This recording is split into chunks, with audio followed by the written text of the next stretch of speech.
Hello. Hello. हाँ जी, नमस्कार जी। हाँ जी, नमस्कार। सर, मैं अभी अभी आपसे व्हाट्सएप पे कॉल की, वो व्हाट्सएप पे मैसेज किया था बात करने के लिए। बताइए। सर, थोड़ा सा ये अनुदेशकों के बारे में कुछ जानकारी चाहिए थी। अनुदेश को जैसे आप अभी देख रहे हैं ना कि एडेड स्कूल का जो भी पहले नियुक्ति जिनको मिली थी, जी तो कोर्ट ने उसे रद्द करते हुए उनको तदर्थ घोषित किया और ऑर्डर किया है कि नई भर्ती निकाले गवर्नमेंट और इनको जी जो है उसमें वेटेज दे। ठीक है। और सेम यही जी चीजें शिक्षा मित्र में भी हुआ कि उनको आने वाले जी भर्ती में मौका दिया गया और वेटेज दिया गया। जी सर जी। तो कहीं भी कोई भी अगर किसी भी चाहे अनुदेशक हो या अन्य किसी भी नाम से कोई भी योजना चल रही हो संविदा वाली, जी जी जी उसमें परमानेंट होने का कोई चांस नहीं। ठीक है। जी तो वो परमानेंट डायरेक्ट नहीं करेंगे। परमानेंट का बस यही है कि अभी अनुदेशक वाला जो है मैटर पेंडिंग रखा गया है। अभी सिर्फ गवर्नमेंट खास तौर पर प्राइमरी और प्री प्राइमरी फोकस कर रही है जी और ये चीजें होने जा रही हैं जनवरी के बाद से। तो अब इसके बाद इनका फोकस होगा जूनियर की तरफ जी जी और आगे टीएसटी पीएचडी की तरफ खास तौर पे। तो उसी समय जो है सारी वैकेंसियां निकलेंगी हर जगह की और जितने भी अनुदेशक हैं इनको जो भी लाभ देना होगा, वेटेज दें या अन्य जो भी लाभ देने की योजनाएं बना रखे हों, वो जी लाभ उस वक्त नई भर्ती में मिलेगा। यानी कि कुल मिलाकर के आपको भी फाइट करना ही पड़ेगा, क्योंकि कोर्ट ये कहता है कि समानता के अधिकार के तहत हर व्यक्ति को कम से कम मौका तो मिलना चाहिए अपनी योग्यता साबित करने का। अब जी जी मान लेते हैं कि अनुदेशकों को परमानेंट कर दें जो पद हैं, तो जी अन्य जो लोग हैं डिग्री लेकर के बैठे हुए हैं इंतजार कर रहे हैं भर्तियों का, तो उनको उन जी पदों पर तो मौका मिला नहीं अपनी योग्यता साबित करने का।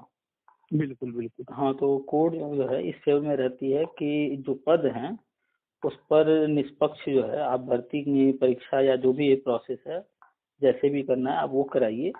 हाँ, आपके जो लोग हैं पहले से पढ़ा रहे हैं संविदा वगैरह पे, उनको आप जी अपनी तरफ से कुछ राहत दे दीजिए, वेटेज वगैरह जो भी देना है। तो इससे क्या होगा कि उनको भी लाभ मिल जाएगा वेटेज का और अन्य जो लोग ओ बाहर बैठे हुए हैं जो वेट कर रहे हैं भर्तियों का, उनको भी एक जी जी मौका मिल जाएगा। अगर वो इस मौके का लाभ ले करके अच्छे नंबर ला करके सिलेक्ट होते हैं तो वो आ जाएंगे और जो लोग पहले से ऑलरेडी संविदा वगैरह पर हैं उनको भी सेम जी वही जी मौका मिलेगा।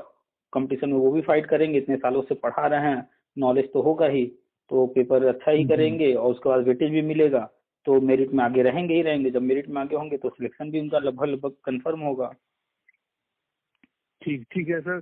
और सर, जिन अनुदेशकों ने NIS से ये DLED कर ली, क्या उन्हें प्री प्राइमरी में, जैसे मैंने आपकी जो है उस पर यूट्यूब पर सारी हम्म वीडियो देखी है और सारी जो हम्म है आपकी ऑडियो सारी सुनी है मैंने यूट्यूब पे। हम्म। तो सर, जिन अनुदेशकों ने NIS से DLED कर लिया, क्या उन्हें कुछ प्री प्राइमरी में मौका मिलेगा? अब देखिए यहाँ पर जो आप बातें कर रहे हैं दो लेवल अलग अलग है। प्री प्राइमरी जो है वो हो गया आपका प्ले ग्रुप और जी LKG UKG 1 2 उसमें डाला गया है इतना। जी जी। और अनुदेशक किस क्लास को पढ़ाते हैं? ये 6 7 8। तो 6 7 8 का आप देख लीजिए लेवल और वो देखिए वहाँ अलग है। पहली बात, कहीं भी नोटिफिकेशन में ये नहीं आया था कि अनुदेशकों को DLED करना अनिवार्य है, करना ही पड़ेगा, जी या इंस्ट्रक्शन है कि आप कर जी लीजिए, ऐसा कुछ भी नहीं कहा गया। वो बात अलग है जी कि लोगों ने स्वेच्छा से कर लिया। जी जी जी तो वो आपने कर लिया। अब भविष्य में आप उसका क्या लाभ ले पाएंगे क्या नहीं ले पाएंगे वो आप पर निर्भर है। लेकिन ऐसा नहीं है कि DLED को कहीं बहुत इस तरह का कुछ लाभ मिलने वाला है। ये DLED कोर्स इसलिए लाया गया था जी भविष्य में, जब ये अभी जब 2021 में प्री प्राइमरी क्लासेस स्टार्ट करेंगे पूरे भारत में, जी तो प्री प्राइमरी को पढ़ाने के लिए इनको टीचरों की जरूरत होगी। तो फिलहाल तो जी ये अभी आंगनबाड़ी और अन्य जो शिक्षा मित्र जैसे टाइप के जो योजनाएं चल रही हैं, अभी तो इनको जी जी मैनेज करना है, पहले इनको करेंगे। लेकिन कुछ हर राज्य में ऐसी कंडीशन नहीं है, तो फिर उस लेवल पर पढ़ाने के लिए टीचरों की जरूरत होगी। तो ये NIS जो DLED है हम्म, ये TT पास करके उसकी जब वैकेंसी निकलेगी, भर्ती निकलेगी, उसमें आवेदन कर सकेंगे। हर लेवल बटा हुआ है। अब जूनियर अगर किसी ने टेट पास किया है, प्राइमरी नहीं पास किया है, तो वो प्राइमरी की भर्ती में आवेदन नहीं कर सकता। अगर किसी ने प्राइमरी का आवेदन वो टेट पास किया है, तो वो जूनियर में आवेदन नहीं कर सकता। कोई अगर नेट क्वालिफाई है, तो नेट क्वालिफाई बंदा बिना टेट पास किए इन भर्तियों में नहीं आ सकता। यानी कि सबका लेवल अलग अलग बटा हुआ है। तो ऐसे ही जब प्री प्राइमरी की भर्ती आएगी, तो उससे पहले प्री प्राइमरी के लिए टीईटी एग्जाम होगा। और नई शिक्षा नीति में बांटा भी गया है pre primary, primary, junior, TET, PHT, यानी कि प्री प्राइमरी से लेकर के इंटर तक के लिए टीईटी का बनाया गया है प्राविधान। और अभी आप देखिएगा आगे आने वाले जब टीईटी एग्जाम होंगे भविष्य में, हर लेवल के अलग अलग होंगे। अभी तक तो 2 ही हो रहे थे, प्राइमरी और जूनियर। अब जो है वो इंटर तक के लेवल पर होगा, अलग अलग कई एग्जाम होंगे। तो सर बिल्कुल, आपने ना एक ऑडियो में ये कहा था कि जो टीईटी है वो राज्य के स्तर के हाथ में तो है नहीं, ये जो है टीईटी केंद्र सरकार लेकर आवेगी। और अगर यूपी सरकार जानबूझ के कह रही कि हम जो है फिलहाल प्री प्राइमरी के लिए टीईटी लेकर आवेंगे। तो देखिए, अब यहाँ पर समझने की जरूरत है कि हम जो बात कह रहे हैं वो किस संदर्भ में कह रहे हैं और आप उसको किस संदर्भ में ले रहे हैं। ठीक है जी। अब यहाँ पर ये देखिए कि नई शिक्षा नीति में क्लास 1 और 2 को, जो कि अभी तक प्राइमरी में माना जाता था, प्राइमरी क्लास से वो, अब उसको डाल दिया गया प्री प्राइमरी में। ठीक है जी बिल्कुल। तो आरटी एक्ट में प्राइमरी के लिए और जूनियर के लिए टीईटी एग्जाम का बनाया गया है नियम, लेकिन आरटी एक्ट में अभी प्री प्राइमरी का कहीं कोई जिक्र नहीं है। और प्री प्राइमरी के लिए जब जिक्र ही नहीं है तो वहाँ टीईटी भी नहीं बना है। जी। तो अभी ये नया स्टार्ट कर रहे हैं प्री प्राइमरी। और इस वक्त देखा जाए प्री प्राइमरी जब स्टार्ट होगा तो अभी तो टीईटी उसके लिए कहीं बना ही नहीं है। तो अगर गवर्नमेंट किसी को वहां पर रखती है अपने प्लानिंग के अनुसार, तो उनके सामने टीईटी वाली समस्या तो नहीं आने वाली है। ठीक है, तो इसीलिए 1-2 को प्री प्राइमरी में किया गया है, ताकि जो शिक्षा मित्र हैं जो टेट पास नहीं कर पाए हैं, तो उनके लिए एक थोड़ा सा समय मिल जाएगा। उस समय के दौरान वो उनको वहां एडजस्ट कर लेंगे। और जो पेपर में गवर्नमेंट निकाल रही है कि हम जो है एनआईएस प्री प्राइमरी के लिए टीईटी लाएंगे, वो अभी पेपरबाजी हो रही है। अभी ये जो अपना प्लानिंग कर रखे हैं शिक्षा मित्र को प्री प्राइमरी में एडजस्ट करने वाला, ये कार्यक्रम पहले कर लेंगे। और राज्य सरकार के पास अधिकार भी नहीं है, वो तो ऐसे ही पेपर में दे रहे हैं, पेपरबाजी कर रहे हैं। क्योंकि विपक्ष भी होता है और विपक्ष को अपनी प्लानिंग का पता ना लगे, वो हमारी चाल समझ ना पाए, तो उनको जो है थोड़ा सा मिसगाइड करने के लिए पेपर में कुछ इस तरह के भी चीजें एडवांस में डलवा देते हैं। नहीं सही कह रहे हैं सर आप। तो वो सिर्फ अभी ऐसे ही न्यूज आ गया है। और प्री प्राइमरी के लिए टेट बनाना होगा, लागू करना होगा, ये सारे काम चूंकि एनसीटी के दायरे में आते हैं, वो एनसीटी ही करेगी।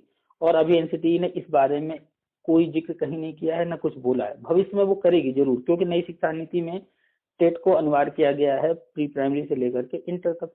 तो भविष्य में तो आएगा, लेकिन उसके आने से पहले जो एडजस्टमेंट कर रहे हैं शिक्षा मित्र या अन्य लोगों का प्री प्राइमरी में, वो काम गवर्नमेंट कर लेगी, उसके बाद लेकर आएगी, ताकि जो है फिर आगे वालों के लिए वो रहेगा और जिनको वो राहत देना चाहते हैं उनको राहत मिल जाएगा। अच्छा सर, जैसे मान के चलिए केंद्र सरकार ने टीईटी का कोई प्रावधान प्री प्राइमरी के लिए अभी तक नहीं किया और राज्य सरकार जो है प्री प्राइमरी में शिक्षा मित्रों को या अन्य को एडजस्ट करती है बिना टीईटी के, तो सर इसके लिए खुली भर्ती देंगे या फिर मतलब कुछ ऐसे ही शिक्षा मित्रों को डायरेक्ट उठाकर नॉन टाइटल उठाकर प्राइमरी में सेलेक्ट कर देंगे? अभी जो फिलहाल है योजना, इनकी प्लानिंग जो है, तो प्री प्राइमरी के लिए बीएड भी नहीं बनाया गया है, प्री प्राइमरी के लिए बीटीसी भी नहीं बनाया गया है। यानी यूपी में प्री प्राइमरी के लिए अभी डीएलएड की भी कहीं घोषणा नहीं हुई कि ये प्री प्राइमरी के लिए होंगे, इसलिए उन्होंने घोषणा भी नहीं किया है। यानी कि जब ये प्री प्राइमरी शुरू करेंगे उस वक्त प्री प्राइमरी के लिए न बीएड है, न बीटीसी है, न डीएलएड है, कोई है नहीं। इसीलिए ये अभी कर भी नहीं रहे हैं, ताकि जो शिक्षा मित्र हैं या अन्य जिसको भी ये एडजस्ट करना चाह रहे हैं जिन राज्यों में, उनको एडजस्ट अभी तत्काल रूप से कर लेंगे। बाद में वो नियम बनाएंगे कि नहीं, प्री प्राइमरी के लिए ये ट्रेनिंग कंपलसरी है, ये टेट पास करना कंपलसरी है, वो जब नियम बनेगा तो वो आगे के लिए फिर रहेगा। जी जी जी। अच्छा सर, एक बात हो रहा है, जैसे हमारा जूनियर में 6, 7, 8 क्लास में अनुदेशक पढ़ाते हैं, हम्म और ये एक सब्जेक्ट के हिसाब से लगे हुए हैं कि भाई आपका फिजिकल है, आपका आर्ट है, आपका एग्रीकल्चर है। हम्म। तो सर आने वाले टाइम में तो फिर 6, 7, 8 जो जूनियर है उसमें तो फिर सब्जेक्ट वाइज वैकेंसी निकलेंगी। देखिए अभी आप अगर पूरी प्लानिंग देखेंगे इनकी और नई शिक्षा नीति को देखेंगे तो जी काफी चीजें क्लियर होंगी। आपने देखा जी होगा 2017 में यूपी में योगी सरकार आई है, ठीक है। जी जी सर। क्योंकि वर्तमान में यही सरकार है तो चर्चा भी इन्हीं की होगी, कुछ काम यही कर रहे हैं, चाहे वो जी सर। कोई अच्छा कह ले चाहे कोई बुरा कह ले, लेकिन काम यही कर रहे हैं तो बिल्कुल बात जिक्र तो इन्हीं का होगा। तो बिल्कुल सर। अभी आने के बाद आप नोटिस किए होंगे इन्होंने क्या किया कि बहुत से स्कूल ऐसे थे प्राइमरी और जूनियर जो कि कैंपस उनके अगल बगल ही थे बिल्कुल। बिल्कुल थे सर, बिल्कुल। और वे और मर्ज कर दिए सर। हाँ उनको इन्होंने क्या किया, मर्ज कर दिया। जी जी और अभी आपने आंगनबाड़ी का देखा होगा कि करीब 1,78,000 या 87,000 आंगनबाड़ी हैं, जिनमें से जी करीब जी जी 1.5 लाख आंगनबाड़ी उनका जो कैंपस है वो प्राइमरी स्कूल का कैंपस दोनों एक है। जी बिल्कुल तो बिल्कुल। इन्होंने जो आंगनबाड़ी इस तरह के थे उसको भी उसमें मर्ज कर दिया, जी ठीक है। उन्हीं को अभी ये प्री जी प्राइमरी में बदल भी रहे हैं। अब इसके जी करने जी से ये लाभ हुआ कि एक कैंपस के अंदर प्री प्राइमरी प्राइमरी जूनियर सारे आ गया। बिल्कुल आ अब गए सर, बिल्कुल। अब जो इस तरह के स्कूल हैं इसमें ये बड़े आराम से, अभी तक तो होते थे कि प्राइमरी में कोई हेड बना दिया गया, जूनियर में कोई हेड बना दिया गया, जी जी हेड होता तो था उन्हीं अन्य टीचरों के समान ही, बस जी उसको थोड़ा सा पावर मिल जाते थे, कुछ जिम्मेदारियां मिल जाती थी, जी तो जी थोड़ा सा मन में भेदभाव भी आ जाता था, जी सर। जी तो जिसकी वजह से समस्याएं भी आती रहती थी। तो अब ये चीजें सारी हम्म, खत्म हो जाएंगी। अब जो है एक हम्म, प्रिंसिपल होगा स्कूल में, जी जी और प्रिंसिपल जो है प्री प्राइमरी प्राइमरी जूनियर सबको वो मैनेज करेगा, वो उनका हेड होगा। और एक हाँ कैंपस में सर। हो जाने से वहां पर जी चपरासी हुआ, क्लर्क हुआ, ये सारे जो पद होते हैं अब वो सारे पद जी जी होंगे और सारे कर्मचारी दिए जाएंगे। यानी कि टीचिंग के अलावा भी जो पद होते हैं वो भी वहां होंगे, जी लाइब्रेरियन, क्लर्क सारे। जी जी जी। तो सर ये मैं इसीलिए तो ये पूछ रहा था कि मान लिया अगर भविष्य में कुछ वैकेंसी निकल कर आती है तो सब्जेक्ट वाइज वैकेंसी निकलेगी, तब जाकर तो अनुदेश को ना कुछ आप तो फायदा है। हाँ अभी हमारी बात पूरी नहीं हुई थी, आप नोटिस जी कीजिए, आप उठा लीजिए नवोदय या केंद्रीय विद्यालय को। नवोदय चूंकि 6 से स्टार्ट होता है तो हम नवोदय को छोड़ दे रहे हैं, केंद्रीय विद्यालय को एग्जाम्पल में ले लेते हैं। जी केंद्रीय जी। विद्यालय जो है वहां पर प्राइमरी भी है, जूनियर भी है, टीएसटी पीएचटी भी होते हैं, ठीक है। अच्छा अच्छा सर। अच्छा, वहां पर जो है प्राइमरी लेवल पर 6 टीचर होते हैं, ठीक है। अच्छा। यानी क्लास तो 5 ही होते हैं लेकिन 6 टीचर जी होते हैं, जी ताकि हर टीचर को दिन में 1 या 2 पीरियड ऑफ भी मिल जाए, ठीक है। जी। और बात किया जाए जूनियर की, तो केंद्रीय विद्यालय में या नवोदय विद्यालय में जूनियर की कोई भर्ती नहीं होती है, अच्छा। कोई भी नहीं होती है, चाहे कोई सब्जेक्ट हो, टीचिंग या नॉन टीचिंग जो भी। फिर ऊपर जी में टीजीटी होता है, पीजीटी होता है, तो जी जी वही जी टीजीटी पीजीटी 6, 7, 8 को मैनेज करते हैं, ठीक है, वही जी जी पढ़ाते हैं। कहीं जी इमरजेंसी कभी है तो प्राइमरी वालों से भी पढ़वा लेते हैं कभी कभार इमरजेंसी में, ठीक है। जी अब वहां पर टीचिंग के जो टीचर्स होते हैं, टीचिंग सब्जेक्ट्स के, हिंदी, जी इंग्लिश, गणित, विज्ञान या जो भी सब्जेक्ट्स हैं वो तो होते ही होते हैं वो पद। इसके अलावा जो पद होते हैं वो होता है एक म्यूजिक टीचर का, एक आर्ट जी टीचर, एक क्राफ्ट टीचर, एक जो है फिजिकल एजुकेशन टीचर। जी इस तरह सर। से जी अलग अलग पद होते हैं। फिजिकल एजुकेशन जो होता है वो बच्चों को खेल कूद कराता है, सिखाता है। म्यूजिक जी टीचर म्यूजिक सिखाता है, आर्ट टीचर आर्ट। तो जो ये जी टीचर्स होते हैं, क्योंकि डेली इसकी क्लास लगती नहीं है हर क्लास में, इस सब्जेक्ट की, जी जी तो सप्ताह में वहाँ 2-2 दिन क्लास होते हैं। 2 दिन म्यूजिक रहेगा, पूरे सप्ताह में 2 दिन 2 क्लास होंगे म्यूजिक के, 2 क्लास होंगे आर्ट के, 2 क्लास होंगे क्राफ्ट के, 2 क्लास होंगे गेम के, इस तरह से होता है। तो जी जी इसी तरीके से यहाँ पर भी जब ये मैनेज कर रहे हैं, तो अभी जी तक तो इस तरह का कोई टीचर होता नहीं था परमानेंट, अनुदेशक वगैरह जी ये योजना चला करके ही मैनेज किया जा रहा था। लेकिन जी अभी बिल्कुल। आप देख रहे हैं कि योगा पर भी जोर दे रहे हैं। अब योगा जी भी जी चलाएंगे, प्री प्राइमरी से ही कह रहे हैं हम चलाएंगे, जब प्री प्राइमरी चलाएंगे यानी कि हर प्री प्राइमरी स्कूल को एक योगा टीचर देना ही पड़ेगा इन्हें, और योगा टीचर के लिए फिजिकल एजुकेशन ही आएगा। सर वो भी आएगा, और सर संविदा पर नहीं रख सकते, संविदा पर रखना नहीं है। जी जी, परमानेंट ही रखना है। तो अब अगर चाहे वो आर्ट टीचर हो, चाहे योगा टीचर हो, योगा कह लें या गेम टीचर कह लें, बातें की है वही, दोनों चीजें कराते हैं। और क्राफ्ट वगैरह हो गए, या म्यूजिक सिखाना है, कंप्यूटर सिखाना है, तो एक एक टीचर हर स्कूल को तो देंगे ही देंगे। क्योंकि अभी तक ये चीजें ये शो नहीं कर रहे हैं।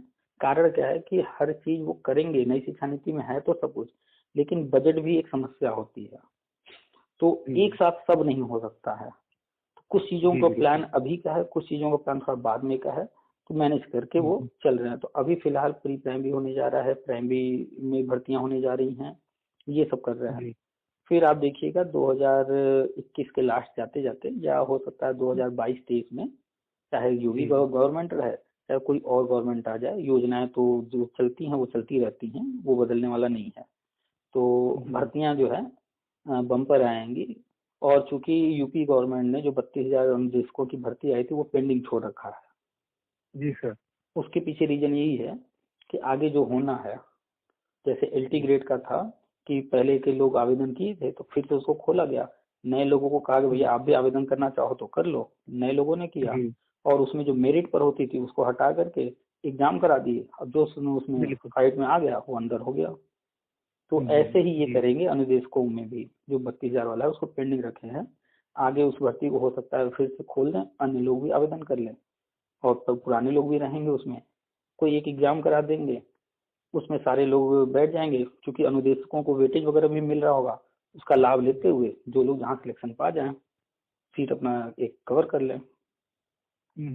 हाँ सर, आपके द्वारा जो नई शिक्षा नीति का जो परफॉर्मा आपने डाला था ग्रुप में, मैंने वो पढ़ा था, उसमें एक जगह लिखा हुआ था कि भाई जूनियर में विषयवार टीचर रखे जाएंगे और उनके विषय के जी उनका सब्जेक्ट का कुछ अंक जोड़ करके और कुछ और या तो टेस्ट कराएंगे जूनियर में या कुछ और कराएंगे, जो कुछ भी, और तब जा करके मतलब मेरिट लगाएंगे, तब जा करके नई वैकेंसी नई टीचर लगाएंगे जो परमानेंट लगाएंगे। हाँ, नई शिक्षा नीति लोग पढ़ते नहीं है, आपने पढ़ा तो आपको देखिए काफी चीजें मालूम हो गई उसको पढ़ने से ही।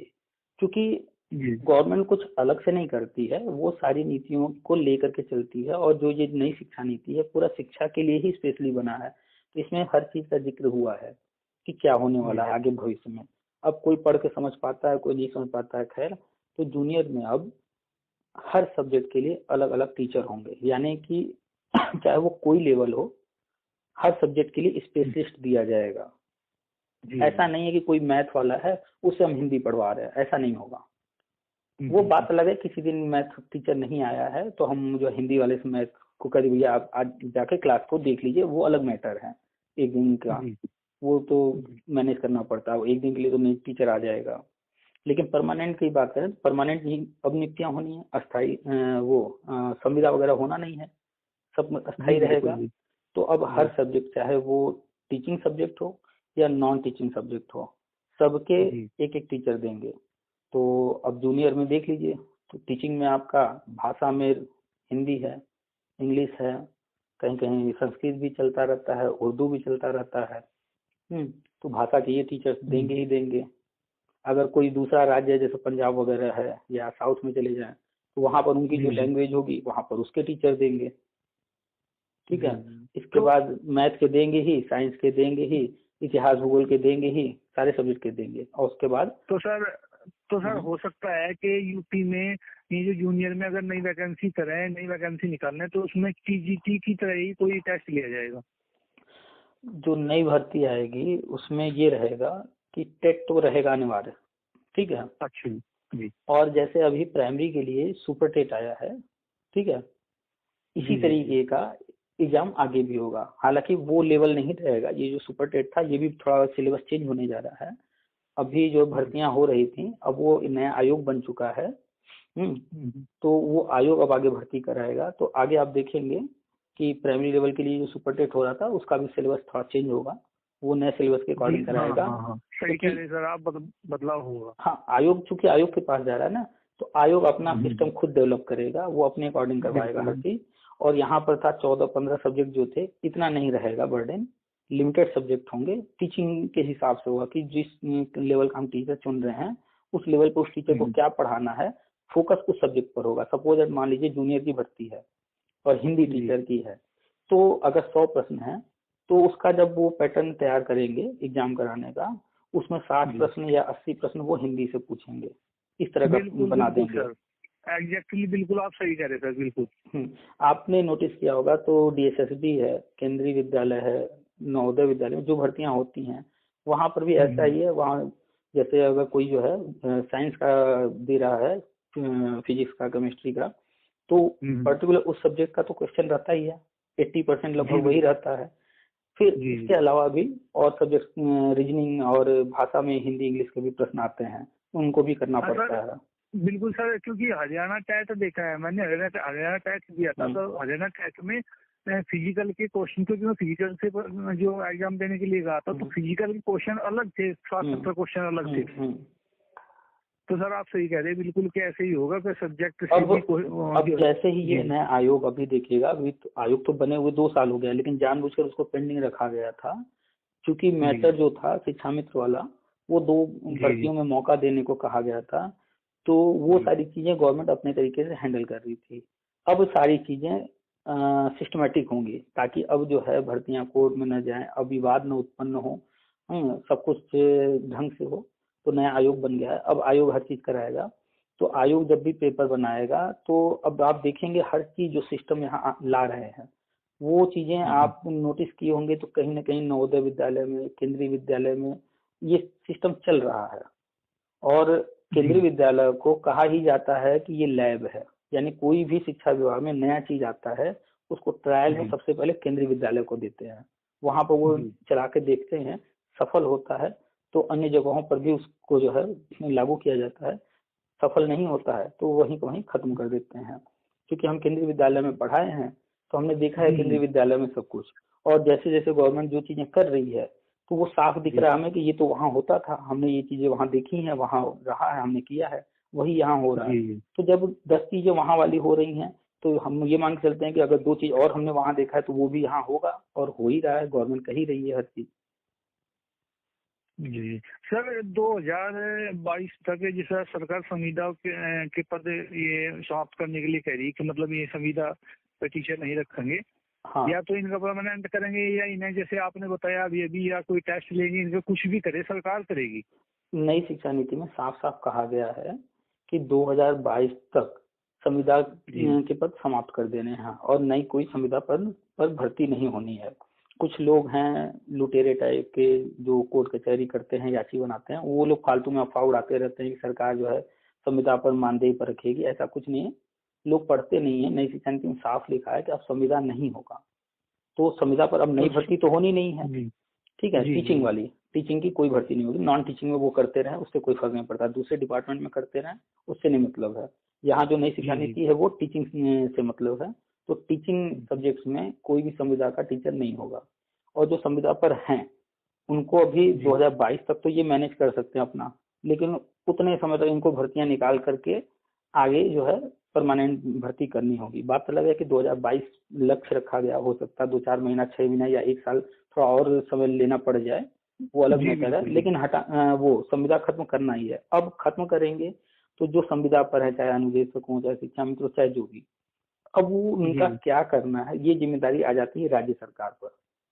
तो राज्य सरकार इनको अचानक से नहीं हटा सकती। कस्तूरबा की भी बात कर ले, एक विहान बालिका चल रहा है योजना, वहां पर भी तो ये सारे लोग जो है बार बार धरना वरना करते रहते हैं, लेकिन वो लोग ये नहीं देखते हैं कि गवर्नमेंट जो दे रही है और कोर्ट जो ऑर्डर कर रही है, जो एक जगह होगा वही चीजें सब जगह लागू होंगे।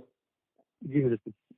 तो जितने भी अनुभवी लोग हैं जिन्होंने चाहे 1 साल वहां अपना दिया हो, चाहे वो 10 साल दिए हो, उनको वेटेज मिलेगा, उसकी भर्ती आएगी, तो वेटेज से लाभ लेते हुए वो अगर सिलेक्शन पा जाते हैं तो परमानेंट हो जाएंगे, अदरवाइज तो फिर उनको हटना ही पड़ेगा। सर आपकी पूरी ऑडियो आज मैंने सुनी जिसमें आपने ट्रिपल सी का डिप्लोमे का जो है जिक्र किया है।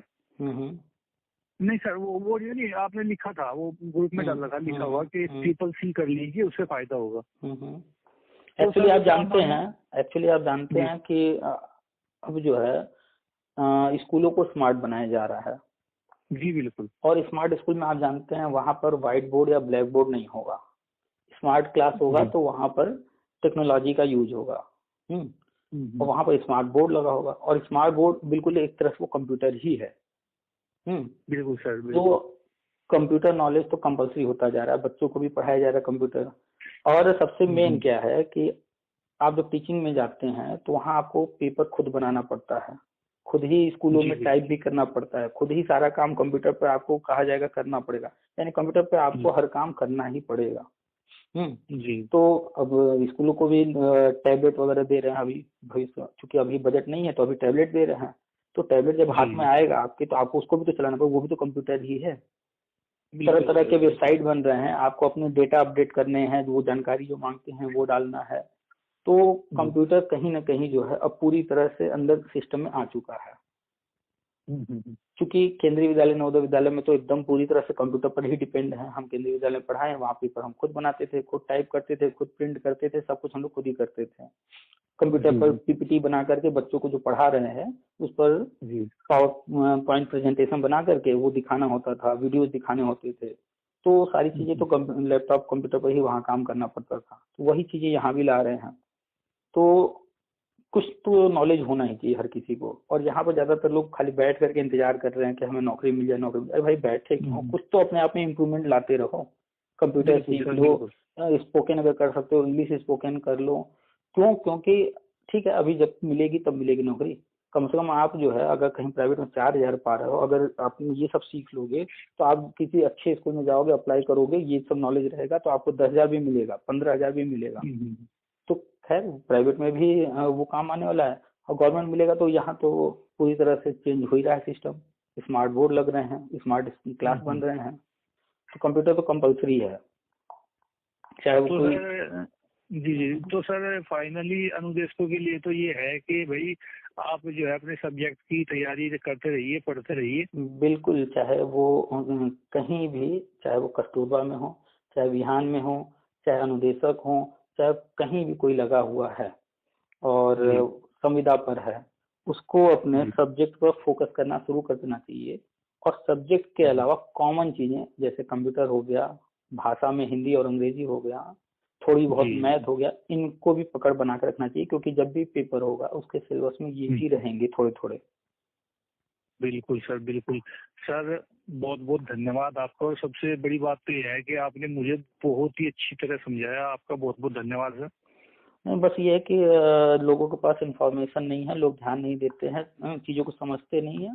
हम तो बराबर लोगों से बात होती रहती है, समझाते रहते हैं। आज आपसे बात हुई है तो आपने जो क्वेश्चन किया, हमारे पास जो जानकारी हमने आपको वो बता दिया। और चूंकि हर किसी से बात नहीं हो सकती, तो जैसे आपसे बात हुई या अन्य लोगों से बात होती है, वही रिकॉर्डिंग वहाँ डाल देते हैं ताकि अन्य लोग भी सुनेंगे, लाभ ही मिलेगा उनको। जी। चलिए, और बताइए, कुछ पूछना हो? बस जी सर, धन्यवाद, बहुत बहुत धन्यवाद सर। वेलकम। ठीक है, नमस्कार। अच्छा।